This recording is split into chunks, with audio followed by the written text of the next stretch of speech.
Just Like Me, the stories of self-portraits by 14 artists, edited by Harriet, Rohmer.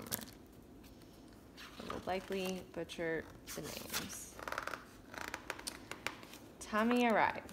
New York is a wonderful place to live because there's so much to look at. When I was a little girl, I would spend hours looking out the window of our apartment. I always thought that windows were a place to dream. As I got older, I could walk for hours around the different neighborhoods of the city, and I started sketching the people I saw. I wanted to be like the painters Diego Rivera and Rohmer and the Japanese printmaker Hokusai, who really looked at the world around them and tried to record the way that people lived. This is a picture of me looking out the window. Or maybe it is a picture that lets you look into a window at me. I am dreaming that I am a little girl again, surrounded by memories that float across the page like people who pass me on the crowded streets of the city. Enrique Chagoya. Sometimes I get an idea and laugh about it, and that gives me the green light to go ahead and paint it. But not always. There's no formula for making art. Art for me is an act of freedom, an act of intuition, and an act of trust in myself. Art is also a way for me to express my concerns, dreams, and hopes for the society in which we live. I try to have some sense of humor in my art and in my life. Art and humor can be our best friends when we go through difficult times, and it is even better if you add your favorite music to dance. For me, it is salsa music. I enjoy dancing with great sound of percussion and some loud trumpets. Here I am dancing with my wife, Kara, who is also an artist. I dressed her like a butterfly and made me look all raggedy because the picture is more fun that way.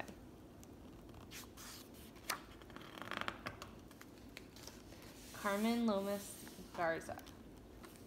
Most of my paintings are from my recollections of my childhood in South Texas, where I was born and raised. My memories of celebrations are very vivid because I usually had a special outfit sewed by my mother. My favorite was the turquoise cotton organza dress she made me for my graduation from elementary school. Every year she sewed new school clothes for all 5 of us kids, but the funniest were the flannel pajamas and our choice of colors and patterns.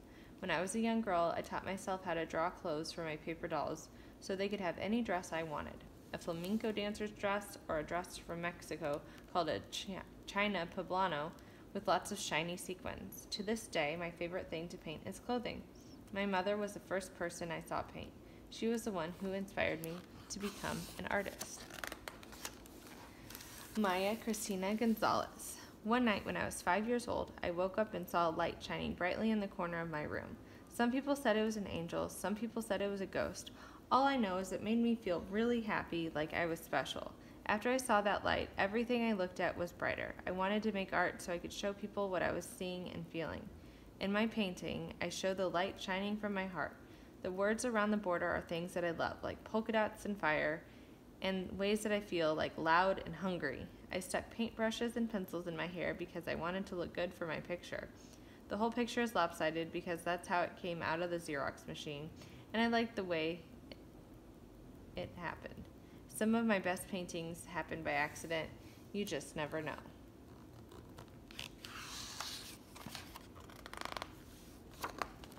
Nancy Home. I was born in a poor village in China where everyone worked hard in the fields. I came to America at the age of 5.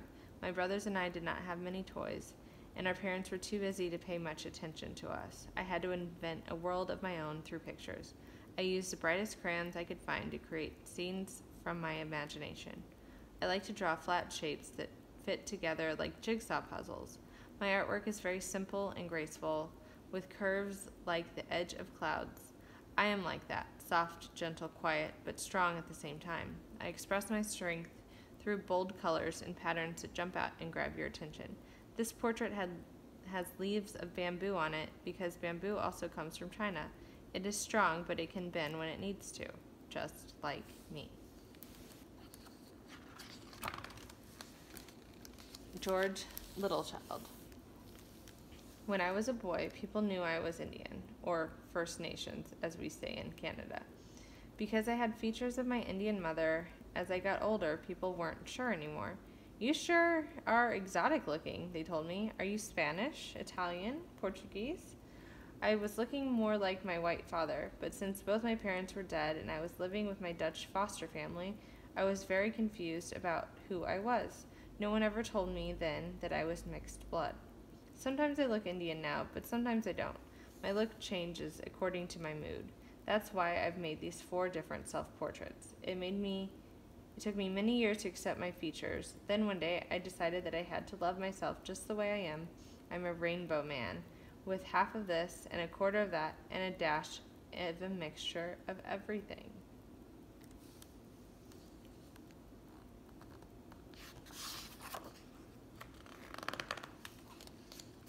Stephen Vaughn Mason. I always loved making art. My earliest drawings were rodeo horses and cowboys, mainly because of a book I had read about rodeo riders.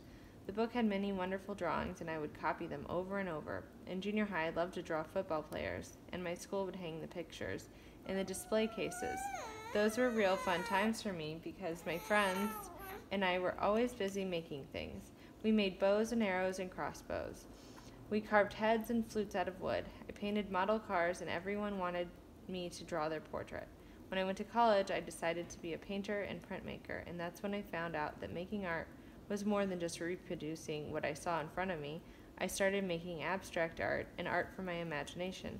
I learned to be true to my vision and let the world know how I see things. Rodolfo Morales. All my life, I had painted scenes from my little Mexican town of Ocotlan. When I was a boy, Ocotlan was still feeling the effects of the Mexican Revolution. We were very isolated. The train that stopped in our town twice a day was our only connection with modern life. I remember that once an airplane passed overhead, surprising the entire town. It was an American who had flown off course and made a forced landing behind the graveyard. He didn't speak Spanish. The only one person spoke English. He caused such a commotion that when he tried to take off, someone threw himself on the plane, not wanting it to leave, and there was almost a huge accident. You see, there weren't any movies, we didn't get any newspapers, and very few people knew that airplanes existed. That's me on the left, looking up at the pilot.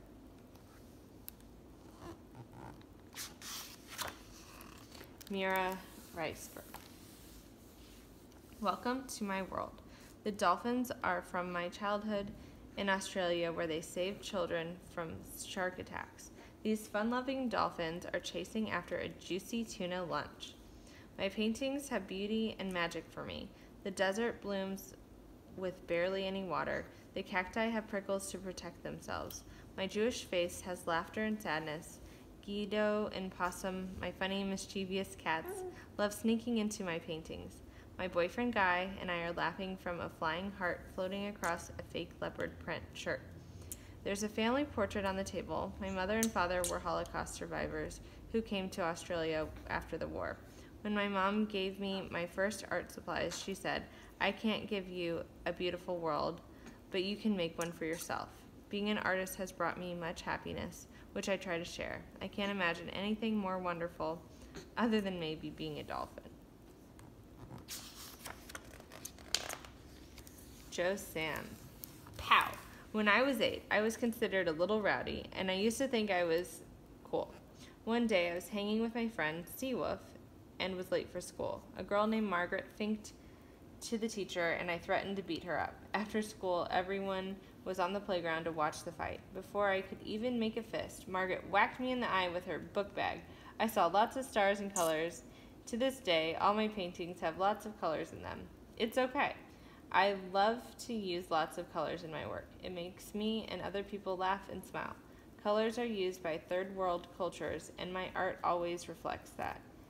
And about Margaret, the next day we apologized to each other. After that, we became best friends.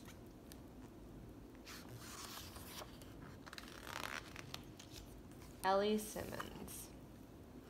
When I was little, my mother strolled me around the museum to see art. The walls of our home were covered with her paintings and colorful posters of Mexican art and prints by Ben Shahn, showing people at work. These images stayed with me, shaping who I am.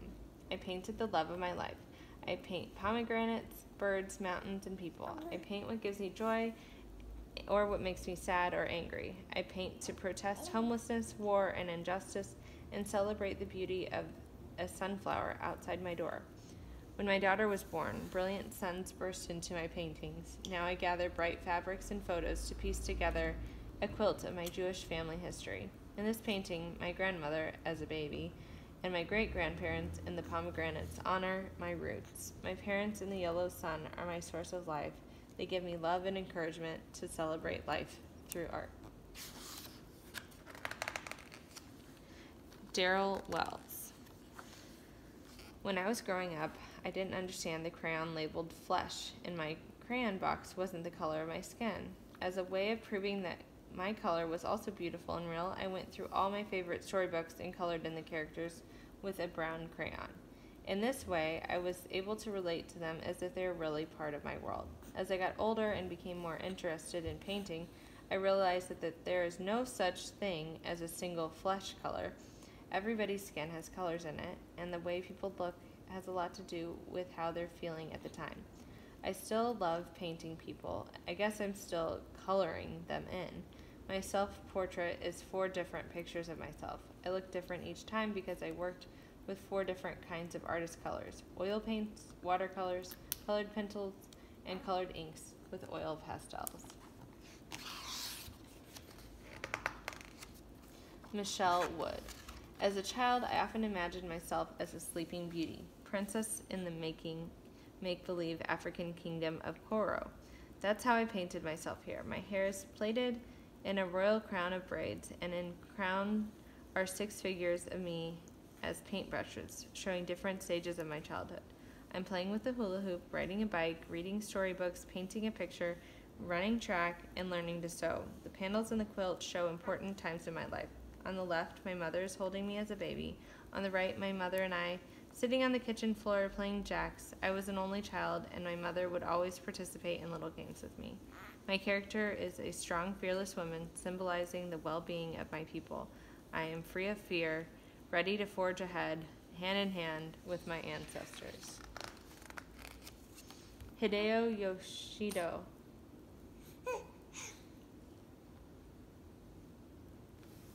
When I pull back the curtain on my childhood, I see my uncle's pear orchard in the foothills of the Sierras. I'm 10 or 11 years old, shirtless with a folded newspaper on my head to protect me from the sun. I remember the brilliant blue sky and the high, friendly puffs of clouds. After I finished my morning task of hammering together 150 to 200 crates, which we used to ship our pears to New York, I had the afternoon free. Then my cousin, my brother, and I would run off to go fishing in the streams and deep pools near the orchard. When I do my work now, I long to feel what I felt then. I wanted to forget time and care about what I'm trying to do at the moment. I want to be the way I am in this picture, a kid shirtless in the sun, putting one foot in front of the other, cautiously going forward.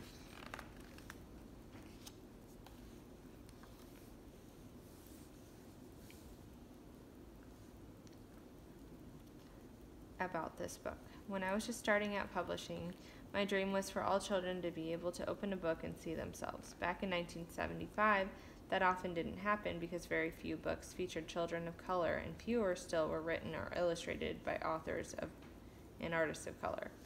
I was a single mother then, and my son was a Head Start student in the Mission District of San Francisco, where people came from over the world and spoke different languages. We didn't have any books in our center that represented the cultures of our children, so I decided to work with artists from diverse communities to create our books. That is the way I started working with the creative and committed group of artists you see in these pages. The artists came from different backgrounds and have traveled many different paths. Tommy and Hideo are granddaughter and son of Japanese immigrant farmers.